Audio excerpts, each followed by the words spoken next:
France joined several Western countries in formally recognizing the State of Palestine after the United Kingdom, Canada, Australia and Portugal affirmed their recognition at the weekend.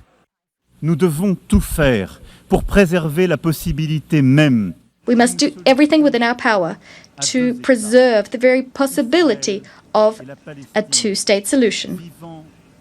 Israel and Palestine living side by side in peace and security. The time has come.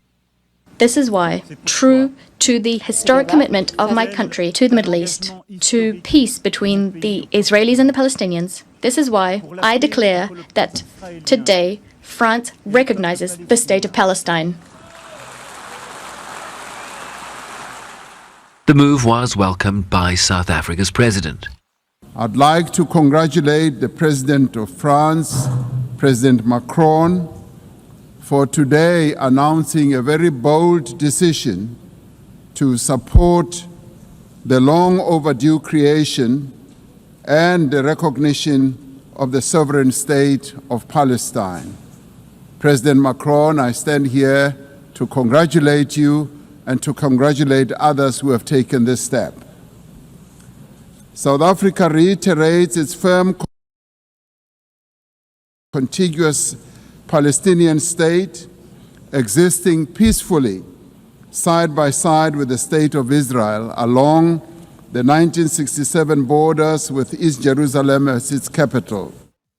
He called for all UN member states to follow suit and to act in solidarity with Palestinians, including 5 specific asks: global recognition of Palestine and its sovereignty and territorial integrity, an immediate ceasefire and an end to what he referred to as a genocide in Gaza, and the release of all hostages held by Hamas, in addition to Palestinian prisoners held by Israel, for the full respect of international law, including decisions by the International Court of Justice, the removal of all obstacles to a two-state solution, including settlements, and the restoration of humanitarian aid and the reconstruction of Gaza.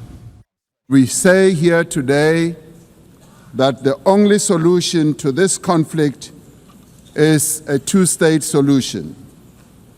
The viability of a two-state solution depends on full and universal respect for international law. All states, including the State of Israel, must comply with the collective obligations under international law. Palestine's president was denied a visa by the United States and addressed the summit virtually, a move viewed as a violation of the UN headquarters agreement with the US. Both Israel and the United States boycotted the summit. The State of Palestine is the only entity eligible to assume full responsibility for governance and security in Gaza. This comes through an interim administrative committee affiliated to the Palestinian government in the West Bank, with Arab and international support and participation. Hamas will have no role in governing. Hamas and other factions must surrender their weapons to the Palestinian Authority. What we want is one unified state without weapons, a state with one law and one legitimate security forces. We stress our condemnation of the occupation's crimes. We also condemn the killing and detention of civilians, including Hamas's actions on October the 7th, 2023. Israel's Prime Minister earlier announced that there would be no Palestinian state west of the Jordan River, while vowing to continue settlement expansion in the West Bank in violation of international law.